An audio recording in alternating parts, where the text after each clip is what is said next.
नमस्कृत्य नरं चैव नरोत्तमं देवीं सरस्वतीं व्यासं ततो जयमुदीरयेत् मूकं करोति वाचालं पङ्गुं लङ्घयते गिरिं यत्कृपातमहं वन्दे परमानन्दमाधवं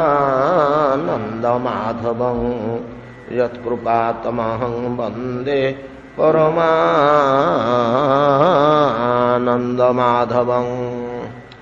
ईळोपाख्यानम् अत्रुगतं तारोपाख्यानमेव च सूर्यवंशानुकथनं शशादाद्यानुगादयः शौकन्यांचाथ सर्जाते ककुस्तस्य च धीमतः खट्वाङ्गस्य च मन्धातु सौहरे सगरस्य च रामस्य कौशलेन्द्रस्य चरितं केळिविशापहं निमेरंग परित्यागो जनकानांच संभवः। श्रील सूत गोस्वामी कहते शौनकादि मुनिगण श्रवण करंतु। एक सुंदर उदाहरण, एक अपूर्व प्रमाण जे ए संसार चरम दुखमय। एठिकी जीव आसे केवल दुख भोग करने निमंते। दुख व्यतिरेक एठी लेशमात्र सुख नाही। जे केते गुड़िए सुख भलिया अनुभव होय एठी आम माने जाहाकू सुख बोली मनरे परिगणना करि नेचु, एगुड़िक आमर भ्रम मात्र। मनुष्यर भ्रम मायार प्रभाव रे एगुड़ी को सुखमय बोली बुझी पकाए जीव, किंतु जेगुड़ी को आमको सुखमय बोली बोध हुए यह परिणति रे अतीव दुख प्रदान करे। सुख भलिया आमको अनुभव होए सत्य, किंतु सेगुड़ी को वास्तव रे दुख। एक कथा आमको शास्त्र माने बारंबार कहिचंती, किंतु आमे सहजरे ताकू बुझी पारुना, आमे ताकू ग्रहण करि पारुना है। आम अनुभूति को जिनिसटा आसुनी। जदि कहार अनुभूति को ई जिनिस आसीगला आंशिक भाव रे, ताहले तापरे तार वैराग्य नामक एक भाव जात है संसार प्रति। संसार सुखमय बोली आमे जहाँ कल्पना करुचु, से सुख गुड़िकर पछरे प्रचुर दुख निहित अच्छी। आमे जो थे संतुष्ट हो जाऊँ, लालसा प्रकाश करुचु एवं संग्रह रे माति जाऊँ। जो भोग गुड़िक सेगुड़िक आमको सुख भलिया देखा जाउची, किंतु जेतोले ताकू आमे भोग करुचु वो परिणति रे दुख बोध होउची। एवं जीव जदि बुझी पारुची जे मु जोटा को लालसा करुथली, मु जाहाको वरण करी आनिथली, मु जाहाको ग्रहण करुथली, जहा अति उत्तम बोली मु भाबिथली किछि दिन पूर्वे, प्रकृत रे सेटा एडे भयावह दुख। एटा बुझी पकेले संसार प्रति वैराग्य जात है। वैराग्यरु ज्ञान उत्पन्न है। ज्ञान शुद्ध और परिपक्व हेले ताहा भक्ति रे परिणत है। भक्ति द्वारा भगवान को अनुभव करी हुए। प्रकृत सुख बा प्रकृत आनंदटा को सेतिक बेले अनुभव करी हुए। जेतबेले भक्ति जात हुए सेतबेले प्रकृत सुखटा को बुझी है। एणु जो मानकर वैराग्य आसीची, जो माने किछि कांशरे ज्ञान लाभ करचंती अथवा भक्ति लाभ करचंती, सेमाने बारंबार कहउछ नारे बिले तमे संसार रो सुख बोली सिना उडा कहउछ, उडा को दुख रे, उडा दुख नाइ गा, किछि किछि सुख अछि। रोग बेमार क्षति कलह अशांति उपद्रव आदि व्याधि उडाक सिना दुख आज्ञा। पुत्र कन्या धन संपद रूप यौवन आयुष प्रतिपत्ति पदवी उडा सुख आज्ञा नाइ, उडा सुख नुह से माने कहउछन्ति। वैराग्य लाभ करी ज्ञान और भक्ति लाभ करथिबा व्यक्ति माने कहउछन्ति उडा दुख रे, एवडा मध्य दुख। जे हि संस्पर्शजा भोगा दुख जोनय एवते। तमें जो संस्पर्श जात भोग विलास गुड़ा कहूच गोटा दुख। सुखर गंध नाही संसार भितर या प्रमाण करने भगवान प्रभु श्रीराम अवतीर्ण हो देखईदेले देख मर्त्य को मु आसिले मध्य मते दुख भोग करने को होउछि देख मु पछरे तो निहाती सुख गोड़ेवा कथा मु तो तम मान भलिया कर्मफल भोक्ता नुहे मते कहीं दुख विपद पर विपद दुख पर दुख ये संसारटा जेहेतु दुखमय ये जी आसिले से दुख ही भोग कर सुखर प्रश्न ना तेरे किसी दिन ये सुख प्रकृत में क्या कह जाए आमर शास्त्र मुनि ऋषिगण सुख बोली क्या ग्रहण कर एकमात्र सुखर केन्द्र होती भगवान प्रभु एवं ताहंक परिसर भितर जेतिकी तांको संबंध जेतिकी सेगुड़िक सुख मायार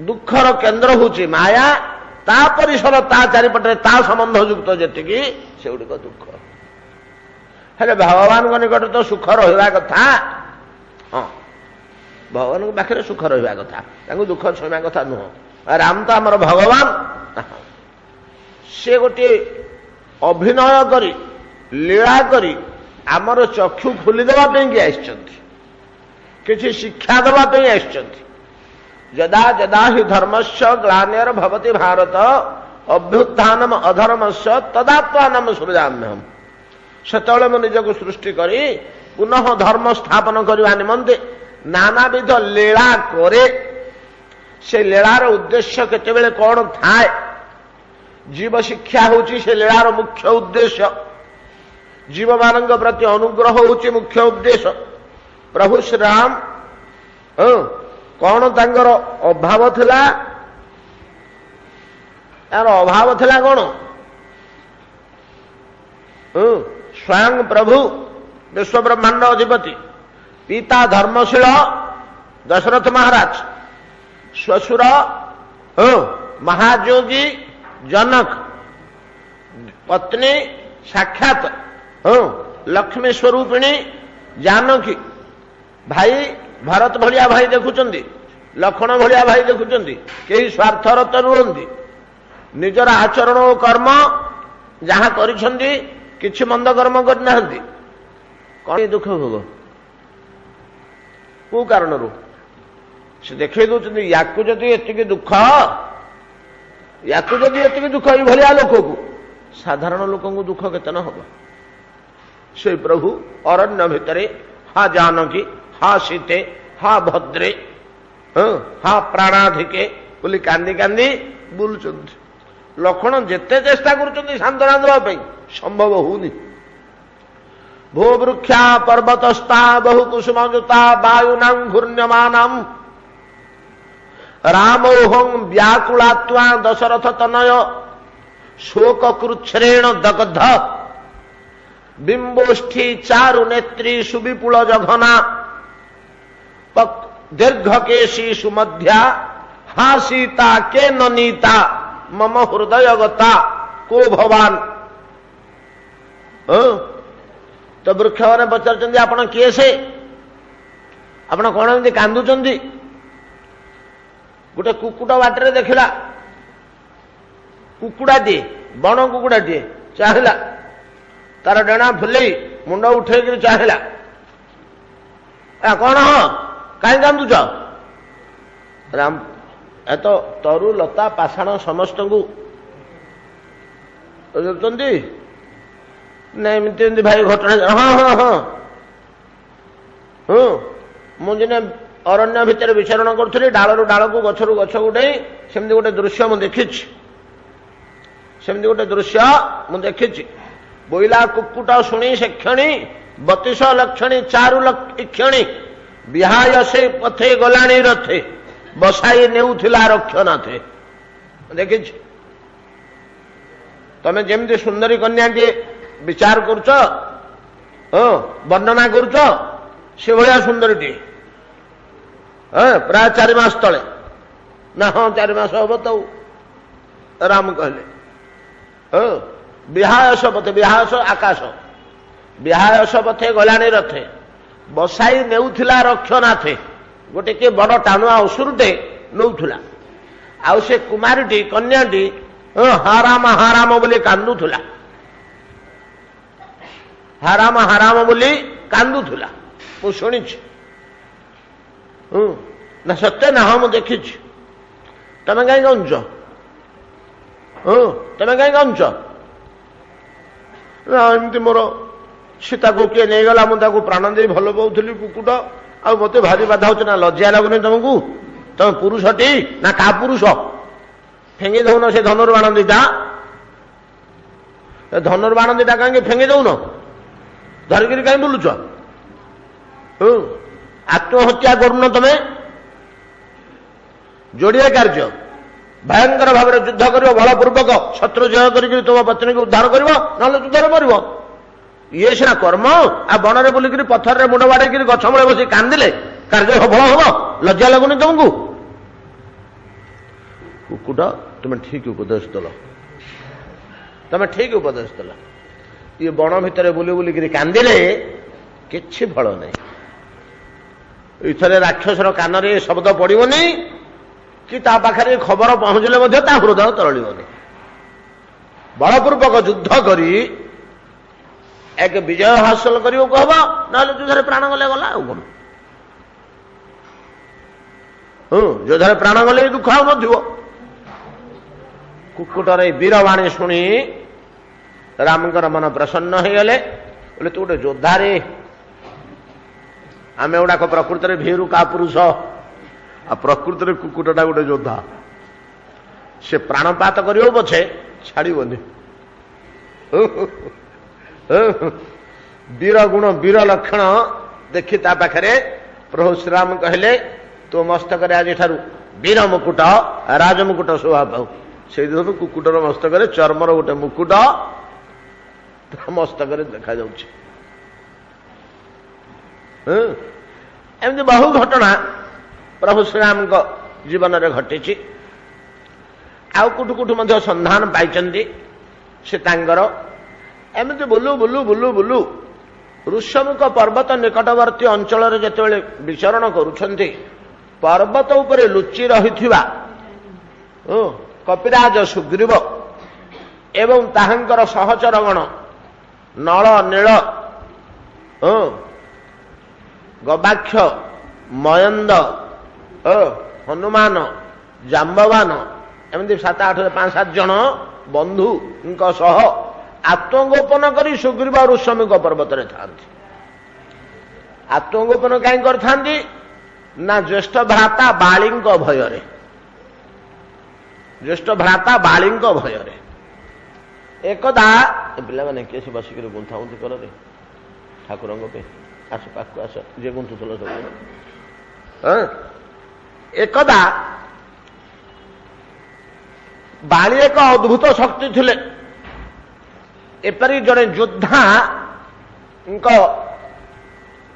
ମିଳୁନି, ବାଳୀଙ୍କ ତୁଲ୍ୟ ଜଣେ ଯୋଦ୍ଧା ମିଳୁନାହାନ୍ତି। ଆମେ ଏମାନେ ତ୍ରେତୟା ଯୁଗରେ କାର୍ତ୍ତବୀର୍ଯ୍ୟ ଥିଲେ, ଅତି ଶକ୍ତିଶାଳୀ ରାଜା କାର୍ତ୍ତବୀର୍ଯ୍ୟ, ଯାହାଙ୍କୁ ସହସ୍ରାର୍ଜୁନ କୁହାଯାଏ। ଏ କାର୍ତ୍ତବୀର୍ଯ୍ୟଙ୍କୁ ବାଳୀ ଅନାୟାସରେ ଜୟ କରିଥିଲେ, ଯାହାଙ୍କୁ ଆଉ କେହି ଜୟ କରିନାହାନ୍ତି। ଏବଂ ରାବଣ ଏ କାର୍ତ୍ତବୀର୍ଯ୍ୟଙ୍କ ଠାରେ ପରାସ୍ତ ହୋଇଥିଲେ। ତାପରେ ରାବଣ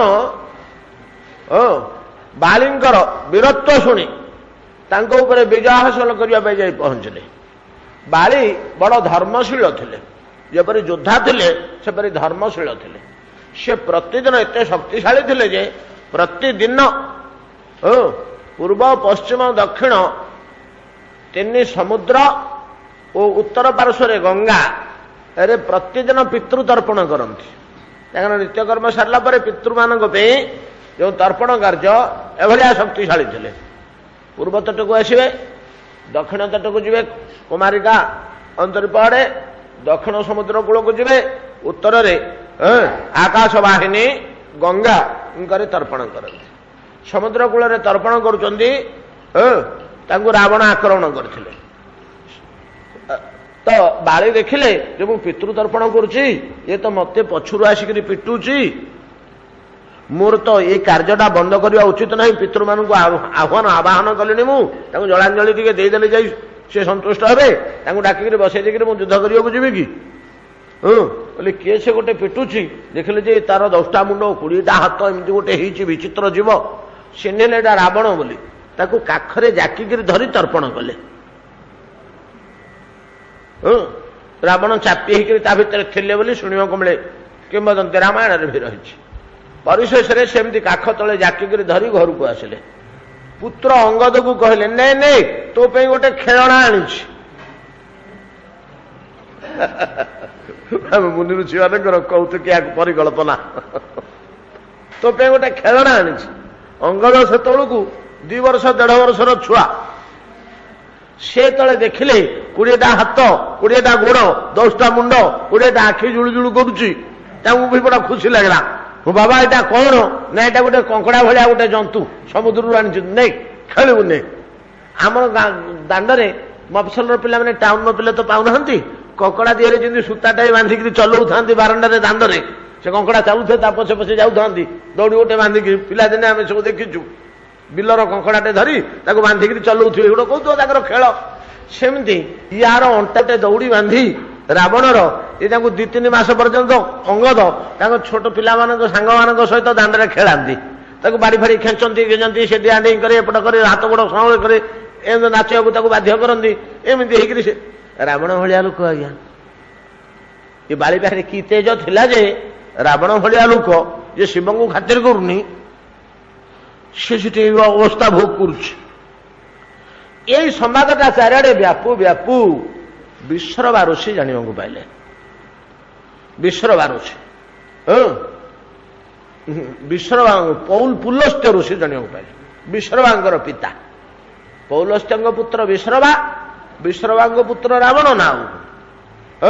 ପୌଲସ୍ତ୍ୟ ଋଷି ଯେତେବେଳେ ଜାଣିବାକୁ ପାଇଲେ, ପୁଲସ୍ତ୍ୟ ଋଷି ତ ବ୍ରହ୍ମାଙ୍କ ସନ୍ତାନ, ପୁଲସ୍ତ୍ୟ ଆସିକରି ପହଞ୍ଚିଲେ ବାଳି ପାଖରେ। ବାଳି, ଏଇ ଲୋକଟାକୁ କଣ ଚିହ୍ନିଲୁ? ନା ଏଇଟା ଆଜ୍ଞା ଲଙ୍କାର ରାବଣ, ସମୁଦ୍ର ଭିତରୁ କଙ୍କଡାଟେ ଧରିଲା ଭଳିଆ ଧରା ହେଇଛି। ନା ଏଇଟା ଭଲ କଥା ନୁହଁରେ।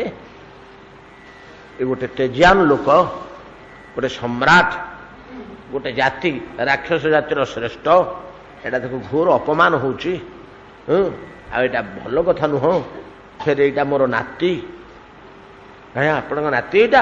ନା ନା ମୁଁ ତ ଜାଣିନି ଆଜ୍ଞା, ମତେ କହିଲାନି। ଆପଣଙ୍କ ନାତି ବୋଲି କହିଥାନ୍ତା ବୋଲି ମୁଁ ତାକୁ ଛାଡ଼ି ଦେଇଥାନ୍ତି, ମତେ କିଛି କହିନି ତ। ବାଳିଙ୍କ ମନରେ ଟିକେ ଆସିଲା। ପୁଲସ୍ତ୍ୟ କହିଲେଣି ନା, ଧର୍ମଶୀଳ ଲୋକଟା ତ। ହଉ ଆଜ୍ଞା ଆପଣ ଯାଆନ୍ତୁ ମହାଶୟ, ଆପଣଙ୍କୁ କ୍ଷମା କରିଦେବା, ମୁଁ ଖୋଲିଦେବି। ପାଟି କଲେ, ଏ ପିଲେ ଆଉ ଛାଡ଼ିଦିଅ ରେ, ଫିଟେଇକି ଛାଡ଼ିଦିଅ। ହଁ ବାବା ଆମେ ଏଇଟା ଖେଳିବୁ, ଏଇଟା ବଢିଆ ଜନ୍ତୁଟେ ହେଇଛି, ଖୋଲ ଛାଡ଼ିଦେ। ଯା ଗୁରୁଜୀଙ୍କ ପାଖରେ ମୁଣ୍ଡିଆ ମାର। ପୁଲସ୍ତ୍ୟଙ୍କ ପାଖରେ ପ୍ରଣାମ କରାଇଲେ ସମସ୍ତଙ୍କୁ, ପିଲାମାନଙ୍କୁ। ବାଳି ଆଉ ଛାଡ଼ିଦେଲେ। ଏମିତି ଗୋଟିଏ ଘଟଣା ରାବଣ ସମ୍ବନ୍ଧରେ। ୟା ଦ୍ୱାରା ଏ ଘଟଣାଟିର ମୂଲ୍ୟ ଯାହା ହଉଛି ନା ହଉ, ମୁଁ ମନେ କରେ ବୋଧହୁଏ ବାଳିଙ୍କର ଉତ୍କର୍ଷତାଟା ପ୍ରମାଣ କରିବାକୁ କିଛି ରାସ୍ତା ନ ପାଇ ଅସୀମ ଶକ୍ତି ହେଇଥିବାରୁ, ବାଳି ଅସୀମ ଶକ୍ତି ହେଇଥିବାରୁ ଏମିତି ଗୋଟେ କାହାଣୀ ମାଧ୍ୟମରେ ସେ ଆମକୁ ଜଣେଇ ଦେଲେ, ଆମ ମାନସିକ ଧାରଣା ସୃଷ୍ଟି କରିଦେଲେ ଏଟା କେତେ ବଡ଼ ଶକ୍ତିଶାଳୀ ଲୋକଟେ ଏ ବାଳି। କୌଣସି କାରଣରୁ ଏ ବାଳିଙ୍କର, ସୁଗ୍ରୀବଙ୍କର 2 ଭାଇଙ୍କର ପ୍ରକାରାନ୍ତରେ କହିବାକୁ ଗଲେ ପରମାର୍ଥ ଦୃଷ୍ଟିରୁ ଇନ୍ଦ୍ର ଆଉ ସୂର୍ଯ୍ୟ, ବାଳି ଆଉ ସୁଗ୍ରୀବ ଦୁହେଁ ହେଉଛନ୍ତି ଇନ୍ଦ୍ର ଓ ସୂର୍ଯ୍ୟ। ଭଗବାନଙ୍କ ଲୀଳାରେ ସହାୟତା କରିବା ପାଇଁ କପି ରୂପ ଧାରଣ କରି ସେମାନେ ଅବତୀର୍ଣ୍ଣ ହୋଇଛନ୍ତି। ପ୍ରଭୁ ଶ୍ରୀରାମଙ୍କର ଲୀଳାର ପାର୍ଶ୍ୱଦ ବା ସହାୟକ ରୂପେ ସବୁ ଦେବତା ମାନେ ନିଶ୍ଚିନ୍ତ। ସୁଗ୍ରୀବ ହେଉଛନ୍ତି ସୂର୍ଯ୍ୟଙ୍କର ଅଂଶ, ବାଳି ହେଉଛନ୍ତି ଇନ୍ଦ୍ରଙ୍କର ଅଂଶ। ଆଉ ଇନ୍ଦ୍ର ଭଳିଆ ଶକ୍ତିଶାଳୀ ଲୋକଟେ ମର୍ତ୍ତ୍ୟକୁ ଆସିଲେ ଆଉ କଣ। ଯାହା ହଉ ଏ ବାଳି ଥରେ ତାଙ୍କ ରାଜପୁରୀରେ ଅଛନ୍ତି, ମାୟାବୀ ବୋଲିକିରି ଗୋଟେ ଦୈତ୍ୟ ଆସିଲା। ମାୟାବୀ ବୋଲିକିରି ଗୋଟେ ଦୈତ୍ୟ ଆସିଲେ, ସିଏ ଆସିକିରି ଯୁଦ୍ଧ କରିବାକୁ ଆରମ୍ଭ କଲା। କାହା ସହିତ? ତ ଦୁନ୍ଦୁବି, ମାୟାବୀ ବୋଲି ଗୋଟେ ମାୟାବୀ ଆସିକି, ମାୟାବୀ प्रथम सुमेरु को गला सुमेरु को जाइकरी कौन गला ना सुमेरु रे एमती बाहस्फोट मारिला आम बाहस्फोट मारती बाहुर आघात गोटे आघात मारी मेरु सुमेरु कंपिबक लगला सुमेरु मूर्तिमंत ही हाथ जोड़ी कहले मायावी तू मो साथे कहीं लगिचु मु कौन तोर शत्रु आउ तो साथे पारिबी मु चुरमार होजी सीना ना मो साथे किए लड़ाई कर तो भाया तो टाणुआ लोक मुझे पाइलि मोर युद्ध दरकार आ मो साथे युद्ध करू ना ना मु पारिबिनी आपन को जब युद्ध दरकार होपन किष्किंध्या चली जातु बाली बोली गोटे कपिराज अच्छी ता सहित युद्ध कले से आपणकर समानस को योद्धा हम आ युद्धर सुखटा आपण पाइबे माँ भी पड़ी आसला आ से किष्किंध्यारे सब चुरमार उत्पात आरंभ कला बाली ता सहित युद्ध कले युद्ध रे तो कौन कले ना मायावी दैत्य को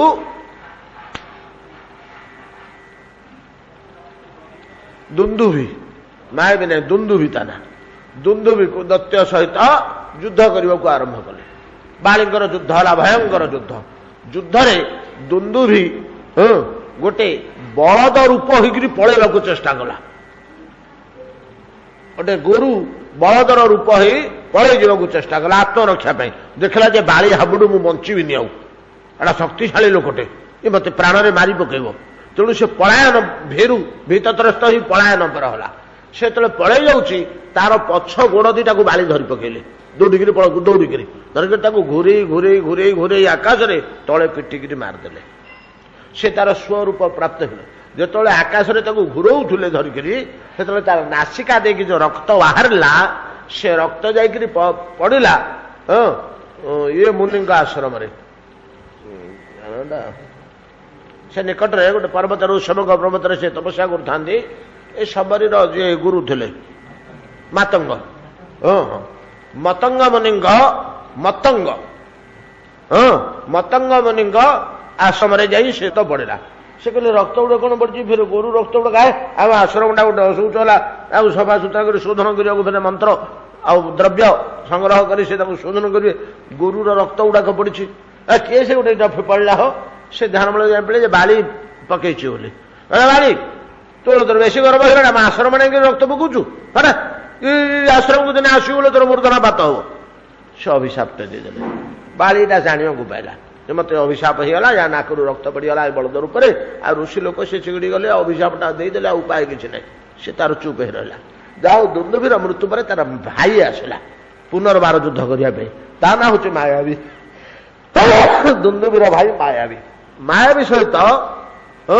मध्य बालींगर युद्ध होला युद्ध रे मायावी मध्य भीतरस्थ ही पलायन कला गोटे पर्वत दिहर गोटे बड़ बिल थिला से बिल भितर से पशिगला बाली ताकू मध्य अनुगमन कर से बिल भितर पशिगले सुग्रीव भाई की कहीदी गले सुग्रीव रे विश्वासर भाई सुग्रीव द्वार मोहरे जगी था तू भितर को आना मु जाऊँ तू इटी था जदि भितर बाहर कर पलैब माड़ी होसु मायावी दैत्य को हाँ भाई मुझे जगी सुग्रीव जगिले से भितर गले जाओ दिहे बाहर बहुत काल बीतीगला बाहर से भितर गब गब गब गब रक्त बाहरला जो रक्त बाहरला सुग्रीव टे भय करगले बाली की जदि से दैत्य बध कर आउ कौन अवस्था तेणु से लोकवाक समस्त को डाकी अनुचर मानू से बिलर मुहटा को बहुत पर्वत फर्वत दी कंक्रीट सील करदे सील करदे आसी रही 4 दिन गला 8 दिन गला 15 दिन गला तो अन्य माने समस्त कहले बाली तो गले मल्ले कि बंचले कि जना मिललानी आमती अराजक होकर राज्यटा थी कि आपण राजा हूँ ना नाई रे रह आउ किसी दिन जगिवा किंतु अन्य माने टिके व्यतिव्यस्त कले से सब सुग्रीव बाध्य होकर राजी हो गले से अभिषेक होउची सिंहासन रे बसिया अभिषेक हो ठीक अभिषेक समय रे बाली आसी पहुंचले हरे सुग्रीव तू कौन केड़े कथा कलु तू केड़े कथा कलु बोली गोटे विद्या प्रहार सुग्रीव को देते से अभिषेक द्वितीय विद्या को आंकर प्राण ना सुग्रीव कहते राम आगे ये कथाटी रामायण अच्छी तेणु मुझे आखि बुझे ऋषभ पर्वत को डिंबड़ी से अभिषेक वेदी ऋषमुख पर्वत को डिंबड़ी कहीं मुझे जानी ये बाली आसबनी এই ହିସାବରେ ଆସି ସେ ଏଇଠୁ ଲୁକାୟିତ ଅବସ୍ଥାରେ ଅଛନ୍ତି। ଋଷଭଙ୍କ ପାଦ ଦେଶରେ ଯେତେବେଳେ ରାମ ଲକ୍ଷ୍ମଣଙ୍କୁ ବିଚରଣ କରୁଥିବା ଦେଖିଲେ, ସୁଗ୍ରୀବ ତ ଜଣେ ବିଶିଷ୍ଟ ଯୋଦ୍ଧା, ସେ ଲକ୍ଷ୍ୟ କଲେ ୟାଙ୍କର ଚାଲି, ୟାଙ୍କ ବାଣ ଧାରଣ ପଦ୍ଧତି, ୟାଙ୍କ ଧନୁର ଗୁଣ, ଧନୁର କୋଟି ଇତ୍ୟାଦି ସବୁ ଲକ୍ଷଣ କରି ଏଗୁଡ଼ା ତ ବୀର ପୁରୁଷ ଗୁଡ଼ାକ, ଆଉ ତ ବିଶ୍ୱବିଜୟୀ ବୀର ଭଳିଆ ୟାଙ୍କର ଆଚରଣ ଲକ୍ଷଣରୁ ଜଣାପଡ଼ୁଛି। ସେ ବୀର ଯୋଦ୍ଧା ମାନେ କେମିତି କଣ କରି ଚିହ୍ନୁଥିବେ, ସେ ଜାଣିପାରିଲେ ଯେ ଏଗୁଡ଼ାକ ବିଶ୍ୱ ଜୟ କରି ପକେଇବେ ଅନାୟାସରେ। ଏ ଦୁଇ ଜଣ ପୁରୁଷ ଯିଏ ବୋଲୁଛନ୍ତି, ହନୁମାନଜୀ, ହନୁମାନ ତ ଥାନ୍ତି ସେଠି, ସେ ତାଙ୍କର ବିଶ୍ୱସ୍ତ ହନୁମାନ। ଆଉ ତମେ ଗଲ, ବୁଝିବ ବାଳି ବୋଧେ ଦି ଜଣ ବୀର ପୁରୁଷଙ୍କୁ ପଠେଇଛି ମତେ ବଦ୍ଧ କରିବାକୁ। ସମସ୍ତଙ୍କର ସନ୍ଦେହ ହେଇଗଲା, ନହେଲେ ସେ ଦି ଜଣ କାହିଁକି, କିଏ ସେ ଅଚିହ୍ନା ଲୋକ ଯୋଡ଼େ କାହିଁ ଆମ ପାହାଡ଼ ଚାରିପଟେ ବୁଲୁଥାନ୍ତେ। ହନୁମାନ ଗଲେ, ଗୋଟେ ବ୍ରାହ୍ମଣ ବେଶରେ ଗଲେ। ବ୍ରାହ୍ମଣ ବେଶରେ ଯାଇ ପହଞ୍ଚିଲେ ପ୍ରଭୁ ଶ୍ରୀରାମଙ୍କ ପାଖରେ। ତାଙ୍କୁ ପଚାରିଲେ, ଆପଣ କିଏ ସେ, ଆପଣ କେଡ଼େ ସୁନ୍ଦର ଦୁଶୁଛନ୍ତି, ନର ନାରାୟଣ କି ତୁମନ୍ଦୁ, ନାଇଁକି ଆପଣ କାହିଁକି ଅରଣ୍ୟ ଭିତରେ ବୁଲୁଛନ୍ତି, କଥା କ'ଣ? ଆପଣଙ୍କର ତ କୋମଳ ଶରୀର ଦେଖାଯାଉଛି, କ୍ଷତ୍ରିୟର ଚିହ୍ନ ଅଛି ଆପଣଙ୍କ ପାଖରେ, ଖଡ୍ଗ ଆଉ ଧନୁର୍ବାଣ, ତପସ୍ୱୀର ବେଶ କାହିଁକି ଧାରଣ କରିଛନ୍ତି, ମୃଗୟା କଲା ଭଳିଆ ମଧ୍ୟ ଜଣା ପଡୁଛନ୍ତି। ଆଉ ଇଏ କି କଥା, କ୍ଷତ୍ରିୟ ନା ବ୍ରାହ୍ମଣ, କ'ଣ ଆପଣ ମିଶାମିଶି ହେଇକରି ବେଶ ପକେଇଛନ୍ତି ଜଣା ପଡୁନି। ରାମ ସବୁ କଥା କହିଲେ, କହିଲେ ଏମିତି ଏମିତି ଆମେ ଅଯୋଧ୍ୟାର ରାଜପୁତ୍ର, ପିତୃସତ୍ୟ ପାଳନ ଉଦ୍ଦେଶ୍ୟରେ ଏଇ ଘଟଣା ହେଲା, ଏଇ ଘଟଣା ହେଲା, ଏଇ ଘଟଣା ହେଲା, ଏଇ ଘଟଣା ହେଲା, ଏଇ ପରିସ୍ଥିତିରେ ସବୁ ବୁଝେଇକିରି କହିଲେ। କହିସାରିଲା ପରେ କହିଲେ, ବୋଇଲେ କି ଆପନ ଚରିତ କହା ମଇ ଗାଇ, ବିପ୍ର କହୁ ନିଜ କଥା ବୁଝାଇ। ମୁଁ ମୋ କଥା ସବୁ କହିଲି। ଗୋସାଇଁ ମହାପ୍ରଭୁ ଆପଣ କାହିଁକି ଏକୁଟିଆଟା ଏଇ ବଣ ଭିତରେ ବୁଲୁଛନ୍ତି, ଆପଣଙ୍କ କଥା କହନ୍ତୁ। ଏ ହନୁମାନ ଯେ ବ୍ରାହ୍ମଣ ବେଶରେ ଯାଇଛନ୍ତି, ତାଙ୍କୁ ବି ଗୋଟେ ଅଭିଶାପ ଥିଲା। ତାଙ୍କୁ ଗୋଟେ ଅଭିଶାପ ଥିଲା।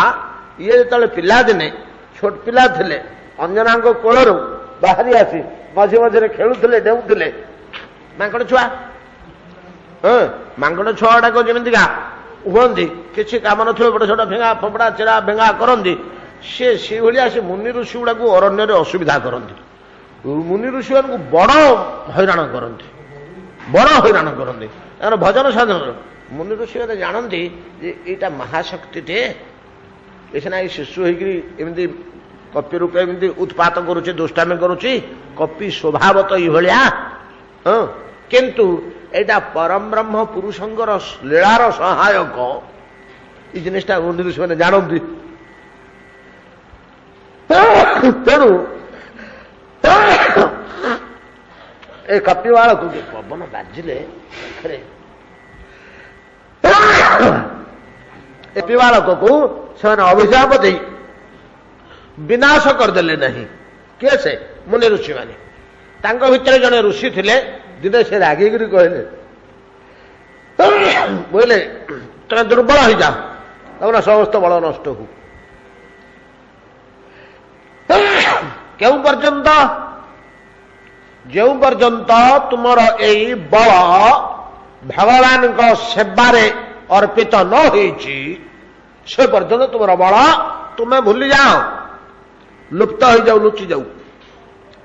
ଭଗବାନଙ୍କ ଦର୍ଶନରେ ତମର ସେ ବଳ ତୁମେ ଫେରିପାରିବ, ଯୋଉଟା ଭଗବାନଙ୍କ ଲୀଳାରେ ସହାୟକ ହବ କି କାର୍ଯ୍ୟରେ ଲାଗିବ।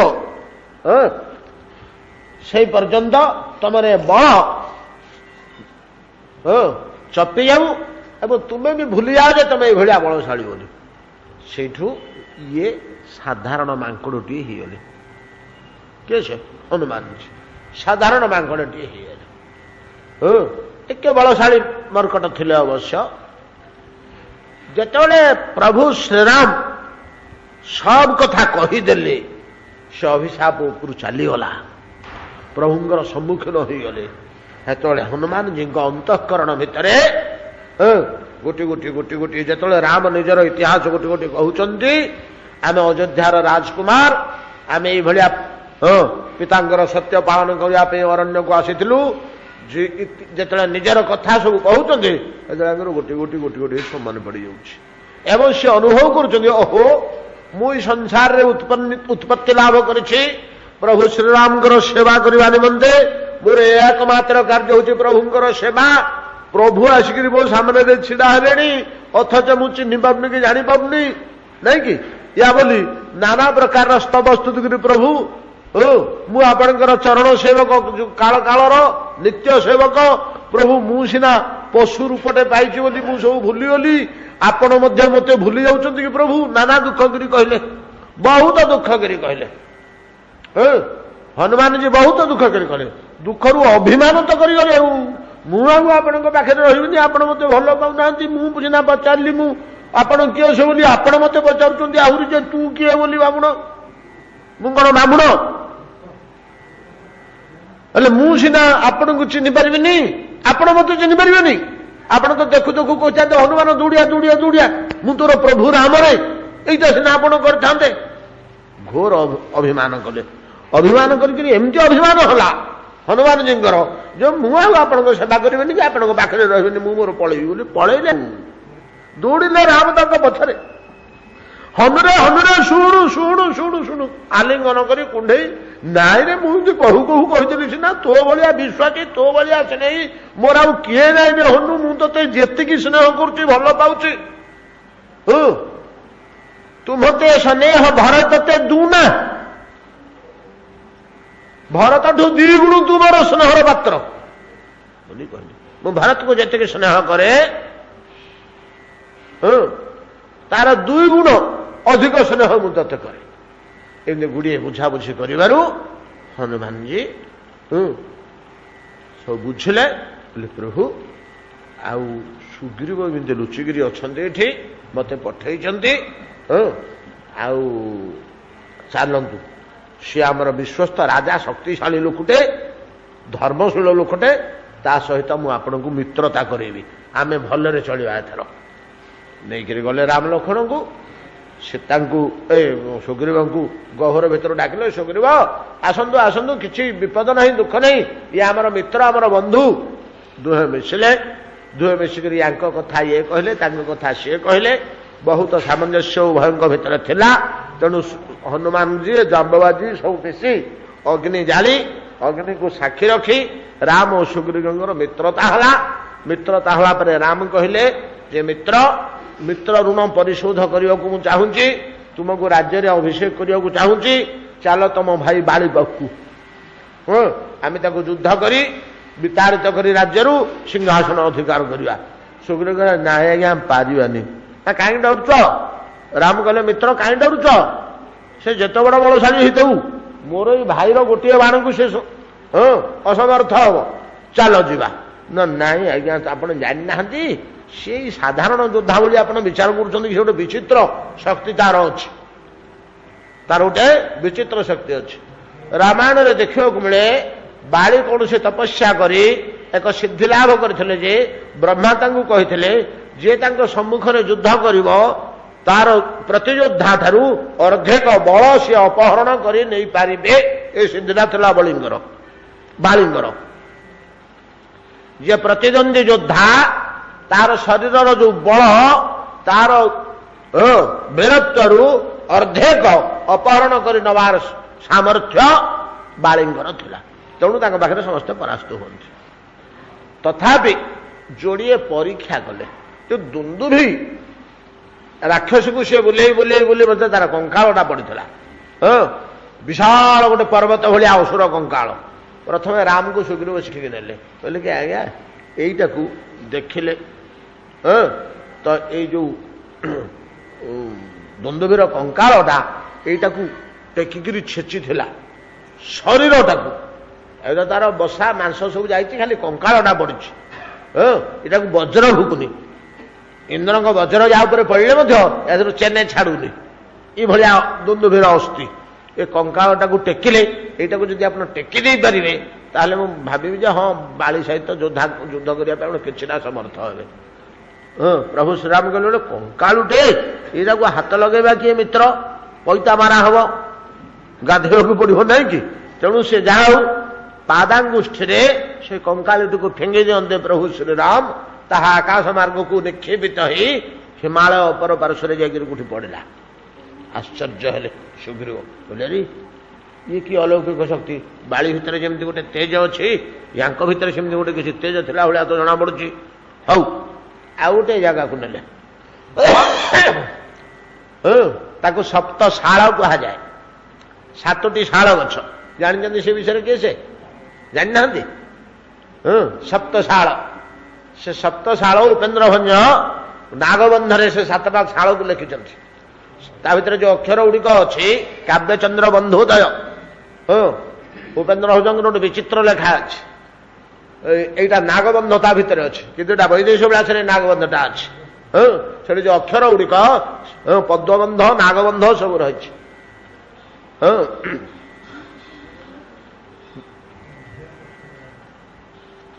विशाल ताप विदृढ़ सेवन वृक्ष वृत्त शत पत्र रंजन बक्रे रही शोभाध्रुता से ही बही नागगात्र तरु दिशई बप्र तार तर सार नवीन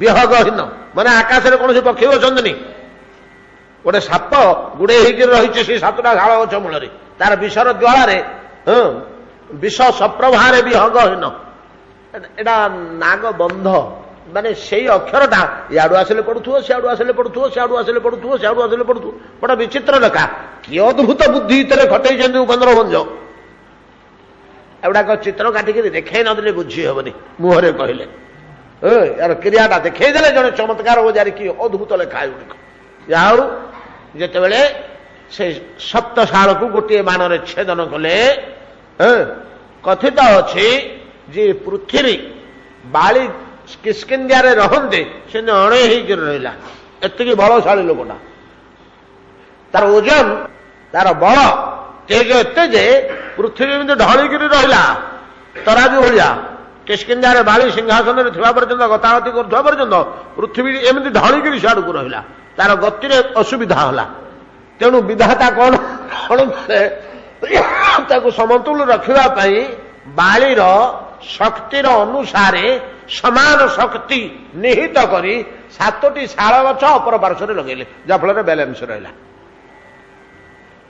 ये हूँ से 7टा शाल जाऊ ताको गोटे बाण प्रभु राम जो छेदन कले सुग्रीवंकर से बल आसला जे हाँ ये बाली के जय करें बालीर जय कथा आपण मैंने जानी जमी वृक्षर अंतराल रही गोपन लुचि बाली को बाण द्वारा विद्ध करते बाण जो देहरे भेदिला मूर्छित अवस्था बाली पड़ा चतुर्दिगरे गोटे हाहाकार खेलीगला गोटे आश्चर्य कथा से पत्नी तारा पुत्र अंगद समस्ते दौड़ी आसिले बाली पचारा कि ए तुम्हें किए हो तुम कौन गोटे बाणटे मो देहरे गलीगला तुम किए कि नाम दशरथ पुत्र ओहो बाली बोले तु दास रथिकी वृद्ध बानरे नासिलु एथिकी प्रभु यहाँ भल काम कले आपण को चिन्हगली दशरथ पुत्र कहले मुझे चिन्हगली आपण किए ना बाणटा मो से भेदी न था मो देहरे भेदी न था गोटे बुढ़ा मांकुटे आप कौन माइले मो एटा किसी भल काम आप जश पे एटा यथेष हेनी वृद्ध बानरे नासिले एथिकी हाँ आप कौटा करेंगे जे आपण बाप तो गोटे छोटा ग्रह को जुणिकी बड़ वीर बोलिक जश लाभ कर शनि महाग्रह को जय करते शनि महाग्रह पंगु ना गोटे पाद ना दशरथ जय करते गोटे छोटा ग्रह को जय कर आपण बापा खूब सुनाम पाई आप गोटे बुढ़ा मांकड़ मारिक सुनाम पाइबे आउ कौन एटा परिहास बाणी ग्रह को जय करते आपणकर पिता पितांकर गौरव आउ बाली की जय कले आपण चिन्ह गले एतिक बेले अंगद आसिक पहुंचले अंगद आसिक पहुंची कांदिले कांदिक कहले हाँ बाली आ गोटे कथा कहते बोले प्रभु तथापि आपणकर पराजय होला जय हलानी केमती बाणटा भेद कले जदि मो देह फुटेक पलई था बोले सीना होता लाखिक रहा भेद कर पारानी मोर एपटे पसला आरपटे बाहरी पारानी कौन आपणकर बाणर टाण एक तात्सल्य खुशी कही केतक कारण राम से बाड़ी की बंचाइक चेष्टा करते पचार बाड़ी जे प्रभु मोर कौन है जे ना मित्र पे बोली बद्ध कली ନା ମିତ୍ର ଆପଣଙ୍କର କୋଉଠି ଉପକାର କରିବ ସୁଗ୍ରୀବ? ନା ଏମିତି ଏମିତି ମୋର ପତ୍ନୀକି କିଏ ଅପହରଣ କରି ନେଇଛି, ସୁଗ୍ରୀବ ଖୋଜେଇ ଦିଅନ୍ତୁ। ନା କିଏ ରାବଣ ନେଇଛି ବୋଲି ଶୁଣୁଛନ୍ତି ତ? ନା ହଁ ରାବଣ ନେଇଛନ୍ତି ବୋଲି ଶୁଣୁଛି। ନା ରାବଣକୁ ମୁଁ ଯଦି ଏବେ ଚିଠି ଗୋଟେ ଲେଖିଦେବି, ରାବଣ ଆଣିକି ସୀତାକୁ ଛାଡ଼ି ଦେଇକି ଯିବୁ, ସେ ବାପକୁ ମଉସା କରିକି ଛାଡ଼ି ଦେଇଯିବ ଆଜ୍ଞା ଚିଠି ଘଣ୍ଟାକରେ। ସେତେବେଳେ ରାମ କହିଲେ ଯାଉ ବାଳି, ବିଶଲ୍ୟ ଅସ୍ତ୍ର ମୋ ପାଖରେ ଅଛି, ଆଉ ଗୋଟିଏ ବାଣ ମୁଁ ପ୍ରୟୋଗ କଲେ ତୁମେ ସୁସ୍ଥ ହେଇଯିବ। ମୁଁ ତୁମକୁ ବଞ୍ଚେଇବାକୁ ଚେଷ୍ଟା କରୁଛି, ତୁମେ ସୀତାକୁ ଉଦ୍ଧାର କରିଦିଅ। କହିଲେ ନାଇଁ ପ୍ରଭୁ, ସେ କଥା ଆଉ କରନ୍ତୁନି, ଏ ସୌଭାଗ୍ୟ ଆଉ ପାଇବେନି, ଏ ସୌଭାଗ୍ୟ ଆଉ ପାଇବେନି।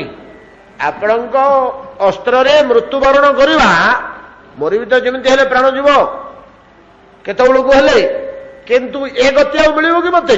ଆଉ ମତେ ବୈକୁଣ୍ଠ ଗତି ମିଳିବନି। ଏତେବେଳେ ଅଙ୍ଗଦ ଆସି କହିଲେ, ଅଙ୍ଗଦ ଆସି ପହଞ୍ଚିଲେ। କହିଲେ ପିତା ପିତା,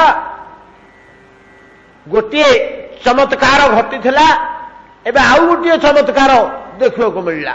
କଣ ନା ଗୋଟିଏ ଚମତ୍କାର, 7ଟା ଯାକ ସମୁଦ୍ର ଗୋଟେ ବୁଢା ଋଷିଟେ ପିଇ ଦେଇଥିଲା। ଏଡ଼ିକି ଟିକେ ପେଟ ତାର, କଙ୍କାଳ ସାର ବୁଢାଟେ ଅଗସ୍ତି, 7ଟା ଯାକ ସମୁଦ୍ରକୁ ଯିଏ ଚଳୁରେ ପିଇ ଦେଇଥିଲେ। ସେ ଯେମିତି ଗୋଟେ ଅଦ୍ଭୁତ କଥା, ବର୍ତ୍ତମାନ ତୋ ଦେହରେ ଗୋଟେ ବାଣ ପ୍ରବେଶ କରୁଛି, ଏ ଗୋଟେ ଆଶ୍ଚର୍ଯ୍ୟ କଥା।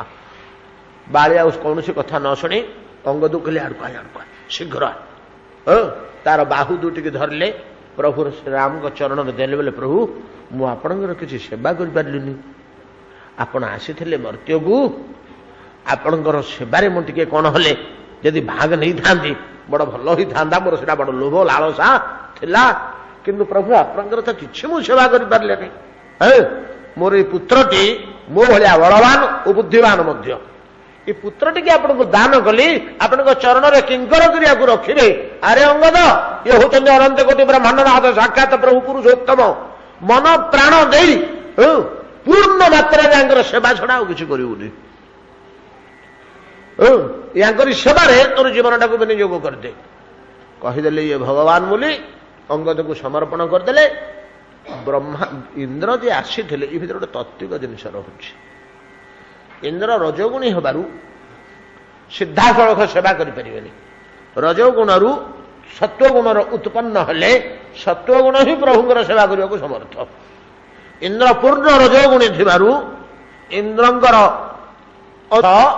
ବାଳି ନିଜେ ସେବା କରି ନ ପାରି ତାଙ୍କଠାରୁ ଉତ୍ପନ୍ନ ସତ୍ୱଗୁଣ ସ୍ୱରୂପ ଅଙ୍ଗଦ ହିଁ ପ୍ରଭୁ ଶ୍ରୀରାମଙ୍କର ସେବା କଲେ। ଏଇଟା ରହସ୍ୟ ତା ଭିତରେ এই ପ୍ରକାର ବାଳି ସେବା ନ କରିକି ପ୍ରଭୁଙ୍କର ଅଙ୍ଗଦ ସେବା କରିଥିଲେ। ଏଠି କାର୍ଯ୍ୟ ସରିଲା, ସୁଗ୍ରୀବଙ୍କୁ ସିଂହାସନରେ ବସେଇଲେ, ଚତୁର୍ମାସ୍ୟା ଗଲା, ଋଷ୍ୟମୁଖ ପର୍ବତଟି ଚତୁର୍ମାସ୍ୟାରେ ରହିଲେ। 4 ମାସ ଭିତରେ ଋଷ୍ୟମୁଖ ପର୍ବତରେ ଜୀବନ ବିତିଲା। ତା ଭିତରେ ବହୁତ ଜିନିଷ ଘଟିଛି, ବହୁତ ଜ୍ଞାନ ଉପଦେଶ ଲକ୍ଷ୍ମଣଙ୍କୁ ସତ୍ସଙ୍ଗ ସମ୍ବନ୍ଧରେ ଶିକ୍ଷା ଦେଇଛନ୍ତି। ରାମାୟଣରେ ଅଧ୍ୟାତ୍ମ ରାମାୟଣରେ ବହୁ କଥା ଆମେ ପାଇବା, ରାମଚରିତ ମାନସରେ ମଧ୍ୟ କିଛି କିଛି ପାଇବା। ତାପରେ ତ ଯେତେବେଳେ ବର୍ଷା ଋତୁଟା ବିତିଗଲା, ତ ଖୋଜା ପଡ଼ିଲା ସୀତାଙ୍କୁ କେମିତି ସନ୍ଧାନ ନେବା ତାଙ୍କର। ତ ଏଇ କପି ଯୋଦ୍ଧା ମାନଙ୍କୁ 4 ଦିଗକୁ ପଠାଗଲା, ପୂର୍ବ ପଶ୍ଚିମ ଦକ୍ଷିଣ ଉତ୍ତର। କିଛି କିଛି ସମ୍ବାଦ ମିଳିଥିଲା ଯେ ଦକ୍ଷିଣ ଦିଗକୁ ସୀତା ଯାଇଛନ୍ତି ଚୋରି ହେଇକିରି, ରାବଣ ନେଇ ଲଙ୍କା ଦ୍ୱୀପରେ ରଖିଛି ସମୁଦ୍ର ଆରପଟେ। ତେଣୁ ସେଠିକି ବଳବାନ ବୁଦ୍ଧିମାନ 8 ଜଣ ଦୂତ ପଠା ହେଇଥିଲା। ଏ 8 ଜଣଙ୍କ ଭିତରେ ସବୁ ବଛା ବଛା ଥିଲେ। ହନୁମାନ ଏମାନଙ୍କର ନାୟକ ଥିଲେ ଅଙ୍ଗଦ, ଦଳପତି, କାହିଁକିନା ଯୁବରାଜ ତ, ସେ ଥିଲେ ଦଳପତି ମୁଖ୍ୟ ଯୁବରାଜ ହିସାବରେ। ଆଉ ବାକି ହନୁମାନ, ଜାମବନ୍ତ, କିଏ କାହାକୁ ଉଡ଼ା ନାହାନ୍ତି, ସବୁ ଗୋଟେ ଗୋଟେ ମହାଶକ୍ତିଶାଳୀ ଲୋକ। ନଳ, ନୀଳ, ମୟନ୍ଦ, ଗବାକ୍ଷ, ଏମିତି ହେଇକିରି କିଏ ସେ ଆଉ ତାରାକ୍ଷ, ଏମିତି ହେଇକିରି 8 ଜଣ ଯାଇଥିଲେ। ତାର ନାମ ଉଲ୍ଲେଖ ଅଛି ବୈଦେଶିକ ବିଳାସରେ, ତାଙ୍କର 8 ଜଣ ଆଗର ନାଁ ଲେଖା ହେଇଛି। ଏ 8 ଜଣ ଆଗ ଗଲେ। ଏମାନେ ଦକ୍ଷିଣ ଦିଗକୁ ଗଲେ, ଅନ୍ୟମାନେ ପୂର୍ବ ପଶ୍ଚିମ ଦିଗକୁ ଗଲେ। ଏମାନେ ଯାଇ ଗୋଟେ ଜାଗାରେ ପାଣି ପିଇବା ପାଇଁ କି ବଡ଼ କାତର ହେଇ ପଡ଼ିଲେ। କୋଉଠି ପାଣି ଟିକେ ମିଳିଲାନି, ବଡ଼ କଷ୍ଟ ହେଇଗଲା ସେମାନଙ୍କୁ, ଅତି କଷ୍ଟ ହେଇଗଲା। ଯେତେବେଳେ ପାଣି ଟିକେ ପିଇବାକୁ ପାଇଲେନି ସେତିକି ବେଳେ ଦେଖିଲେ ଯେ ଗୁଡ଼େ ଜଳଚର ପକ୍ଷୀ ଗୋଟେ ବିଳ ଭିତରୁ ବାହାରୁଛନ୍ତି, ପର୍ବତ ଗୁମ୍ଫା ଭିତରୁ ଏ ଡାଉକ ପାଣି କୁଆ ଏମିତି ବାହାରୁଛନ୍ତି। ହେଲେ ଏଇ ଭିତରୁ କ'ଣ ଜଳଚର ପକ୍ଷୀ ଗୁଡ଼ା ବାହାରୁଛନ୍ତି? ଭିତରେ କୋଉଠି ପାଣି ଫାଣି ଅଛି କି? ଏ ଅରଣ୍ୟ ଆଗ ଖୋଜି ସାରିଲେଣି, ପାଣି ମିଳିଲାନି କୋଉଠି। ଆମର ତ କଣ୍ଠାଗ୍ର ତ ପ୍ରାଣ ତୃଷାରେ, ଏଇ ମୁହୂର୍ତ୍ତରେ ଜୀବନ ଯିବ କି କ'ଣ? ଯାହା ହଉ ପ୍ରାଣ ଗଲେ ଯାଉ ପଛେ ଭିତରେ ପଶିଲେ। ତା ଭିତରକୁ ଯେତେବେଳେ ପଶନ୍ତି, ପ୍ରବେଶ କରନ୍ତି, ଦେଖିଲେ ତା ଭିତରେ ଗୋଟେ ଅପୂର୍ବ ବୈକୁଣ୍ଠ ତୁଲ୍ୟ ମନୋହର ଆଶ୍ରମ। କି ସୁନ୍ଦର ପୁଷ୍କରିଣୀ, କି ସୁନ୍ଦର ଉପବନ, କି ସୁନ୍ଦର ଫଳ ମୂଳ କ'ଣ କେମିତି ରହିଛି। ତାର ମଧ୍ୟରେ ଗୋଟେ ରତ୍ନ ସିଂହାସନ ଉପରେ ଜଣେ ବିଜୁଳି ସ୍ୱରୂପା ତପସ୍ୱିନୀ ବସି ଧ୍ୟାନସ୍ଥ ଅବସ୍ଥାରେ ବସିଛନ୍ତି। ଏମାନେ ଯେତେବେଳେ ଯାଇ ପହଞ୍ଚିଲେ ଟିକେ ଭୟ କଲେ। ସେଠୁ ନା ଫଳ ଟିକେ ଖାଇଦେଲେ କି ନା ପାଣି ଟିକେ ପିଇଲେ। ବୋଲେ ରହ, ଗୋଟେ ତେଜିଆନ ରମଣୀ ଜଣେ ବସିଛନ୍ତି ଏଠି, ତାଙ୍କର ଅନୁମତି ନ ନେଇକିରି ଛୁଇଁବା ଉଚିତ ହେବନି ବୋଲି ଜାମ୍ବବନ୍ତ କହିଲେ। ବୋଲେ ପ୍ରାଣ ଗଲେ ଯାଉ ପଛେ ଟିକେ ଅପେକ୍ଷା କର। ଏତିକିବେଳେ ସେ ଆଖି ଖୋଲିଲେ ସେ ଦେବୀ, ଆଉ ଏମାନଙ୍କୁ ଆହ୍ୱାନ କଲେ ପାଖକୁ ଆସିବା ପାଇଁ। ଏମାନେ ସମସ୍ତେ ପ୍ରଣତ ହେଇକରି ଯାଇ ପହଞ୍ଚିଲେ। ବୋଲେ ଯା ଆଗ ପାଣି ପିଅ, ଫଳମୂଳ ଦିଟା ଖାଅ, ଆସ, କିଛି ଚିନ୍ତା ନାହିଁ, ତାପରେ ବସିବା କଥା ହବା। ଆରେ ସେମାନେ ଗଲେ, ଗଲା ପରେ ଗଲେ, ଆରେ ତମେ ରାମଙ୍କର ଦୂତ କିରେ? ପ୍ରଭୁ ଶ୍ରୀରାମଙ୍କର ଦୂତ କି? ମୋର ସେମିତି ମନେ ହେଉଛି ବୋଧେ ବହୁତ ଦିନ ତଳେ ବ୍ରହ୍ମା ମତେ ଗୋଟେ କ'ଣ କହିଥିଲେ, ଏଟେ ରାମଙ୍କର ଦୂତମାନେ ଆସିବେ ବୋଲି, ଏ ଭିତରକୁ ତ କେହି ପ୍ରବେଶ କରିବା ପାଇଁ ସକ୍ଷମ ହେବା କଥା ନୁହଁ। ତମେମାନେ କେମିତି ଆସିଲ? ନା ହଁ ମା, ଆମେ ପ୍ରଭୁ ଶ୍ରୀରାମଙ୍କର ଦୂତ, ଆମେ ସୀତାଙ୍କୁ ଜାନକୀଙ୍କୁ ଖୋଜିବାକୁ ଯାଉଛୁ। ନା ଆଚ୍ଛା ଆଚ୍ଛା ଆଚ୍ଛା, ହଉ। ଆରେ ସେ ତ ଯାଇକରି ଲଙ୍କାରେ ଅଛନ୍ତି, ଆଉ ରାବଣ ଅପହରଣ କରି ନେଇଛି। ସେଠି ସେ ସବୁ କଥା କହିଲେ, ଆଉ ନିଜର ନାଁ କହିଲେ, ମୋ ନାଁ ହେଉଛି ସ୍ୱୟଂ ସିଦ୍ଧା।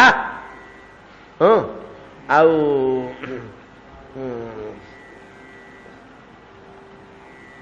କ'ଣ ତାଙ୍କ ନାଁଟା କହିଲେ? ସ୍ୱୟଂ ପ୍ରଭା। ହଁ, ଏକ ସିଦ୍ଧାରମଣୀ ସ୍ୱୟଂ ପ୍ରଭା। ମୋ ନାଁ ସ୍ୱୟଂ ପ୍ରଭା। ଆଉ ବର୍ତ୍ତମାନ ଲଙ୍କାଗଡ଼ର ବହିର୍ଦେଶରେ ଅଶୋକ ବିପିନରେ ସୀତା ଅଛନ୍ତି। ସେଟା ସମୁଦ୍ର ପାର ହେଇକରି ଯିବାକୁ ପଡ଼ିବ, ଏଇଟା ତ ଦୀର୍ଘ ସମୟ ଲାଗିବ। ଆଚ୍ଛା ଠିକ ଅଛି, ତମେ ସମସ୍ତେ ତ ଆସିଛ ଏଠିକି, ତମେ ସମସ୍ତେ ଚକ୍ଷୁ ବନ୍ଦ କର, ଚକ୍ଷୁ ବନ୍ଦ କର, ମୁଁ କହିଲେ ଆଖି ଖୋଲିବ। ସମସ୍ତେ ସେଠି ଚକ୍ଷୁ, ଖାଇ ପିଇକି ତ ସୁସ୍ଥ ହୋଇଥିଲେ, ସମସ୍ତେ ଚକ୍ଷୁ ବନ୍ଦ କରି ବସିଲେ। ଚକ୍ଷୁ ବନ୍ଦ କରି ଯେତେବେଳେ ବସିଲେ, କିଛି ସମୟ ପରେ ସ୍ୱୟଂ ପ୍ରଭା କହିଲେ, ହଁ ଏଥର ଆଖି ଖୋଲିକରି ଦେଖ। ଏବଂ ସେଟା ଆଖି ଖୋଲିକି ଚାହିଁଲେ, ଚାହିଁଲା ବେଳକୁ ସମୁଦ୍ର କୂଳରେ ବସିଛନ୍ତି। ଲଙ୍କାଗଡ଼ ନିକଟବର୍ତ୍ତୀ ସମୁଦ୍ର କୂଳରେ ଏମାନେ ବସିଛନ୍ତି। ଏମାନେ ମନେ କଲେ ଯେ ସିଦ୍ଧାରମଣୀ ମହାଯୋଗିନୀ ସ୍ୱୟଂ ପ୍ରଭାଙ୍କର ଶକ୍ତି ବଳରେ, ଯୋଗ ଶକ୍ତି ବଳରେ ସେ ଆମକୁ ଏଠିକି ପଠାଇଦେଲେ। ଏମାନେ ସମସ୍ତେ ସେଠି ଯାଇ ପହଞ୍ଚିଲେ। ସେଇଠି ବସି ସେମାନେ ଚିନ୍ତା କରୁଛନ୍ତି ଯେ କେମିତି ଯିବା, କେମିତି ଯିବା। ସାହସୀ ଅଙ୍ଗଦ କହିଲେ, ବୋଇଲେ ମୁଁ ଆରପଟକୁ ପଳେଇଯିବି, ମୁଁ ଆରପଟକୁ ଯେମିତି ହେଲେ ଲମ୍ଫ ଦେଇକରି ପଳେଇଯିବି, କିନ୍ତୁ ସେପଟରୁ ଆସିପାରିବି କି ନାହିଁ ମୋତେ ଟିକେ ସନ୍ଦେହ ଲାଗୁଛି। ଏପଟରୁ ମୁଁ ପଳେଇଯିବି। ଜାମବନ୍ତ କହିଲେ, ତୁ ପାରେ କି ନ ପାରେ, ତତେ ପଠେଇବୁ କେମିତି ଆମେ? ତୁ ପରା ଆମର ନେତା, ତୁ ମୁଖ୍ୟ, ଆମେ ଯିବୁ ନା, ଆଉ ତତେ କେମିତି ପଠେଇବୁ? ଏ ପ୍ରକାର ଯେତେବେଳେ ଚିନ୍ତାରେ ପଡ଼ିଛନ୍ତି ସମସ୍ତେ, ଏତିକି ବେଳେ ସମ୍ପାତି ନାମକ ଗୋଟିଏ କ୍ଷୁଧାର୍ତ ପକ୍ଷୀ ସେ ଆସି ଏମାନଙ୍କୁ ଆକ୍ରମଣ କରିବାକୁ ବସିଲା। ଆଉ ସେ ପକ୍ଷୀ ଦିଟା ପଡ଼ିଯାଇଛି, ଡେଣା ଦିଟା, ସେ ତାର ଗୋଡ଼କୁ ଏମିତି ଚାରିପଟୁ ଘେରେଇ ଦେଇଛି ଯେ ଇଏ 8 ଜଣ ଯାକ ସେଥିରୁ ଆଉ ଉଦ୍ଧାର ପାଇବେ ବୋଲି ଆସ। ଜାମବନ୍ତ, ହନୁମାନ, ଅଙ୍ଗଦ ଭଳିଆ ଯୋଉଠି ଶକ୍ତି ଅଛନ୍ତି ସେମାନେ ଆତଙ୍କ ଗଣିଲେ। ସମ୍ପାତି ଆଁ କରିକିରି ସବୁତକ ଏକାବେଳକେ ଗିଳିଦବ, ଏଇଭଳି ଆଁ କିଏ ସେ କରିଛି। ଏମାନେ କାତର ହେଇ ସମସ୍ତେ ରାମ ରାମ ପ୍ରଭୁ ରାମ ରକ୍ଷା କର, ପ୍ରଭୁ ରାମକୁ ସ୍ମରଣ କଲେ। କିନ୍ତୁ ରାମକୁ ସ୍ମରଣ କଲେ ସେତିକି ବେଳେ କିଏ ଜଣେ କହୁକୁ କହିଲା, ପ୍ରଭୁ ଜଟାୟୁ ଆପଣଙ୍କ କାର୍ଯ୍ୟରେ ଦେହ ତ୍ୟାଗ କରି ଉଦ୍ଧାର ହେଇଗଲା, किंतु आमे आपण कार्य किसी हेले करें प्रभु बर्तमान आमको मृत्यु आसिक ग्रास करुँ से पक्षी संपाति कहला अरे जटायु कथा तुम कौन कहु जटायु को जानिच ना हाँ आज्ञा शुणुचु ता कथा कौन शुणिच आम देखिनु शुणुचु एमती एमती सी अपहरण समय ये जटायु आउ युद्धरे आउ रावण सहित युद्ध करी तार से पक्ष डेणा काटिदेले काटिदेक जटायुंर मृत्यु हो गला से अच्छा अच्छा शुण आउ भय कर ना जटायु मोर भाई छोट भाई जटायु मोर छोट भाई मत टे समस्ते टेकिकी समुद्र को नेल भाईटार मृत्यु हो गला मुझे स्नान कर पकेबी तो खबरटा पाइला परे शौच हवा निमंते एमाने समस्ते भय छाड़ा टेका टेकिकी जो नेले समुद्र कूल नहीं पानी में बुड़ेले तार पक्षी कलिगला शुण आम हूँ गरुड़ंगर वंशधर गरुड़ंगर वंशधर जटायु आ संपत्ति दुई भाई जटायु मोर छोट भाई आमे दिहे जो टोका थिलु दुई भाई आक बस विचार कलु आईरे जटायु घरटा भितर केते बसिया चलनु टिके बुली जिवा ना हाँ भाई चल बुली जिवा कुआड़े जिवा कह आज ना ये सूर्यटा दुष्टि से जीवा ना हाँ चल दी जनाक चल सूर्यमंडल को दी भाई उड़ी उड़ी उड़ी गलु जो सूर्यर निकटवर्ती हो गलु सूर्यर प्रखर तेजरे जटायु कहला भाई मु पड़जी भीर उठे पड़जु मो छाई की बलिया मो पेट तल को बलिया जटायु मो पेट तल को बलिया आसला मोर देहर छाया से रहा धीरे धीरे धीरे आम ऊर्ध्व को उठिलु जो ऊर्ध्व को उठिलु सूर्यदेव अति निकटवर्ती होगलु से पक्षी प्रज्वलित होगा लगिला अति उत्तप्त लगिला मैं कहली जटायु तू शीघ्र पड़ा मर्त्य को जिते शीघ्र पार तू तलू को खसी जा से तीव्र बेगरे मर्त्य आड़ को चलीगला मुझे अल्प समय अच्छी मोर देणा दीटा कुटा भाया जलिबा लगिला जली जली पूरा जलीगला देणा दीटा जो मोर जलीगला सूर्य तापर पर गुड़ाक ना कौन जो जलीगला से मोर स्थाणु शरीरटा आकाश में घूरी घूरी घूरी घूरी घूरी घूरी घूरी घूरी आसी अर्धदग्ध अवस्था सौभाग्य को गोटे आश्रम भितर पड़ा से आश्रम चंद्रमा नामक जड़े ऋषि थे से चंद्रमा ऋषि मत टे आउंसी देले से मो देह जलुला अधा पोड़ा अवस्था से छुईन मानते चंद्रमा चंद्र तुल्य शीतल हो गला मो देह मत चंद्रमा ऋषि बहुत गुड़िया ज्ञानोपदेश प्रदान कले अध्यात्म रामायण आप पाइबे कि ज्ञान से रही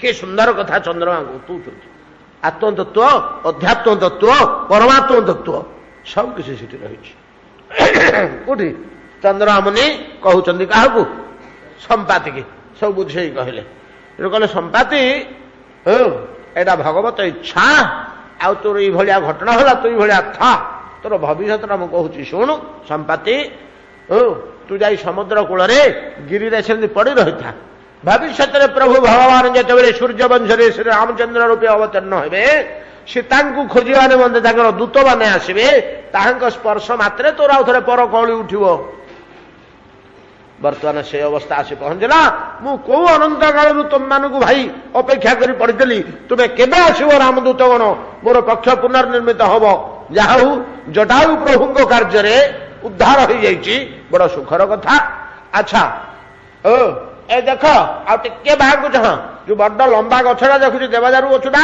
तार एपटे गोटे उच्चा चौड़ा बरगछ अच्छी से सन्धि की चाह ना कौन भाई आमको पानी छड़ा तो किसी दुशुनी संपत्ति ना हो तुमको दुशबनी गुरुद्वार तीक्षण दृष्टि थी मत स्पष्ट दुची से वृक्षर सन्धि बाटे चाहिए सुंदर मंडपटे अच्छी से मंडप रत्न मंडपटे तापर देवी जानकी शास्त्र नयर बसी आखिर लुह पोछुंट मत स्पष्ट दुची आंगुठी नाक आखि बुर्लता कपाल सब देखा जाऊँगी ना आमको तो किसी दुशुनी ना अच्छा तुम तो एत तीक्षण दृष्टि ना तुम कि देख अच्छा बर्तमान तुम गोटे कम कर ତମେ ମୋ ପିଠିରେ ବସ, ମୁଁ ତୁମକୁ ଲଙ୍କାଟାକୁ ଦେଖେଇକିରି ଆଣିବି। 8 ଜଣ ଆକ ସମ୍ପାତି ପିଠିରେ ବସିଲେ, ସମ୍ପାତି ଗୋଟେ ରାଉଣ୍ଡ ମାରିଲେ। ଯୋଉ ତ୍ରିକୁଟ ଶିଖର ଲଙ୍କା, ତା ଚାରିପଟେ ସମୁଦ୍ର ଉପରେ ଗୋଟେ ଘେରା ମାରିକି ଆଣି ଛାଡ଼ିଦେଲେ। ଦେଖ ଭାଇ, ତମେ ରାମଙ୍କ ଦୂତ, ଆମେ ତମକୁ କିଛି କହିବାକୁ ହବନି କି କରିବାକୁ ହବନି, ତମ କାମ ତମେ କର, ତମ କାର୍ଯ୍ୟ ଅଲଗା, ଆମେ ସେଥିରେ ହସ୍ତକ୍ଷେପ କରିବା ଉଚିତ ନାହିଁ। ଏମାନେ ସମସ୍ତେ ବସି ଯେତେବେଳେ ଚିନ୍ତା କରୁଛନ୍ତି, ସମ୍ପାତି ଗଲେ କଣ କରିବା କଣ କରିବା, ସେତେବେଳେ ଜାମ୍ବବାନେ ହନୁମାନଙ୍କୁ କହିଲେ, ହନୁମାନ ତମେ କଣ ଚୁପ୍ ହେଇକିରି ବସୁଛ, ତମେ କାହିଁକି ଆସିଛ ମର୍ତ୍ତ୍ୟକୁ? ପ୍ରଭୁଙ୍କର କାମ କରିବାକୁ ଆସିଛ ପରା, ଆଉ ସମୁଦ୍ରଟା ଡେଇଁ ପଡ଼ିବନି ବୋଲି କଣ କହୁଛ? କଣ ତମେ ଡେଇଁବ? କିଏ ଗୋଟେ ତମକୁ ଡିଆଇ ଦେବ ନା ଆଉ କଣ? ଏ ଭରସା ରଖୁନ? ତମେ ପ୍ରଭୁଙ୍କ କାର୍ଯ୍ୟକୁ କରିବାକୁ ଆସିଛଟି? ତମେ ନିଜ ବୁଦ୍ଧି ନିଜ ବଳକୁ କାହିଁ କଷୁଛ? ତମେ ଖାଲି କାର୍ଯ୍ୟରେ ବାହାରି ପଡ଼ିଲେ ତତେକିରି ଆତ୍ମବିନିକ୍ଷେପ, ତମେ ବାହାରି ପଡ଼ିଲେ କିଏ ଗୋଟେ ଶକ୍ତି ତମକୁ ନେଇକରି ସେପଟେ ପକେଇବ, ସେପଟେ ସେପଟେ କରେଇବ ନା ଜଣେ। ଆଉ ଆମେ କଣ ନିଜେ କରିବା କି? ଆମ ବୁଦ୍ଧି, ଆମ ଦେହ, ଆମ ମନ ଏଗୁଡ଼ା ନିମିତ୍ତ ମାତ୍ର, କରେଇବା ଶକ୍ତି ଅଲଗା। ଯାଅ। ହନୁମାନ ହଁ ବୋଲି କହିଲେ। ସମୁଦ୍ରକୁ ଲଙ୍ଘନ କରି ଲମ୍ଫ ଦେଇ ବାଟରେ ଯେତେବେଳେ ଯାଉଛନ୍ତି, ସୁରସା ବୋଲି ଗୋଟେ ରାକ୍ଷସୀ ସେ ମସ୍ତକ ବିଦୀର୍ଣ୍ଣ କରି ଆସିଲା, ମୁଁ ତତେ ଭକ୍ଷଣ କରିବି ରେ, ମୁଁ କ୍ଷୁଧାର୍ତ। ଇଏ କଣ କଲେ ନା ତାଙ୍କ ଦେହକୁ ଖୁବ ବିସ୍ତୃତ କରିଦେଲେ, ଚଉଡ଼ା କରିଦେଲେ। ତାଙ୍କର ସେ ଶକ୍ତି ଥିଲା ହନୁମାନଜୀଙ୍କର। ସିଏ ମଧ୍ୟ ମୁହଁକୁ ଆଉ ମେଲା କଲା, ଇଏ ମଧ୍ୟ ଆଉ ବଡ଼ କରେ, ଏମିତି କରି କରି ସେ ବେଳକୁ ବେଳ ମୁହଁକୁ ମେଲା କରୁଛି। ଇଏ ଯେତିକି ଶରୀରକୁ ବଢେଇବା କଥା ବଢଉଛନ୍ତି, ପରିଶେଷରେ ଦେଖିଲେ ଯେ ଇଏ ତ କ୍ଷୀଣେ ବଡ଼ ବିସ୍ତୀର୍ଣ୍ଣ ମୁଖ କଲାଣି, ମୋର ଶରୀର ମଧ୍ୟ ପୃଥିବୀ ଭଳିଆ ଗୋଟେ ହେଲାଣି, ଅଥଚ ଇଏ ଆହୁରି ମୁହଁ ବଢଉଛି। ଅତି କ୍ଷୁଦ୍ର ମୂର୍ତ୍ତି ଧରି ତା ଗର୍ଭ ଭିତରେ ପ୍ରବେଶ କରି ଆସିଗଲେ ଚଟକିରି। କହିଲେ ଦେଖ ରାକ୍ଷସୀ, ମୁଁ ତ ପେଟ ଭିତରକୁ ଗଲି ଆସିଲି, ତୁ ମତେ ଭୋଜନ କଲୁ, ଭୋଜନ କଲୁ, ଜୀର୍ଣ୍ଣ କରିପାରିଲୁନି, ମୁଁ ଧରା ଆସିଲି। ସେଠୁ ସେ କହିଲେ ବତ୍ସ ଦୀର୍ଘଜୀବୀ ହୁଅ, ମୁଁ ତତେ ଖାଇବାକୁ ଆସିନଥିଲି ରେ, ଦେବତା ମାନେ ମତେ ପଠେଇଥିଲେ, ରାମ କାର୍ଯ୍ୟ ଲଙ୍କାରେ କରିପାରିବ ନାହିଁ, ଏକୁଟିଆ ଯାଉଛି, ରାମ କାର୍ଯ୍ୟ ସିଦ୍ଧି ହବ ନାହିଁ, ଏ ବିଚାରା ସେଠି ନଷ୍ଟ ହେଇ ଜୀବନ ନାଶ ହେଇ କାର୍ଯ୍ୟରେ କିଛି ବିଘ୍ନ ହୋଇଯିବ, ପରୀକ୍ଷା କରିବାକୁ ମତେ ପଠେଇଥିଲେ। ମୁଁ ରାହୁ ଓ କେତୁର ଜନନୀ ସିଂହିକା, ତାକୁ ସୁଷା ବୋଲି କିଏ କହ ଉତ୍ତର ଭାରତରେ, ଆମ ରାମାୟଣରେ ସିଂହିକା ବୋଲିକିରି ଅଛି, ରାହୁ କେତୁଙ୍କର ଜନନୀ। ଯାହା ହଉ ହନୁମାନଜୀ, ମୁଁ ଲକ୍ଷ୍ୟ କଲି ତମେ ଯେପରି ବଳବାନ ସେପରି ବୁଦ୍ଧିମାନ ମଧ୍ୟ, ଯାଅ ତମ କାର୍ଯ୍ୟ ସାଧନ କରି ଆସ। ହନୁମାନଜୀ ଗଲେ, ଯାଇକରି ସନ୍ଧ୍ୟା ସମୟରେ ସେଠି ଅବତୀର୍ଣ୍ଣ ହେଲେ।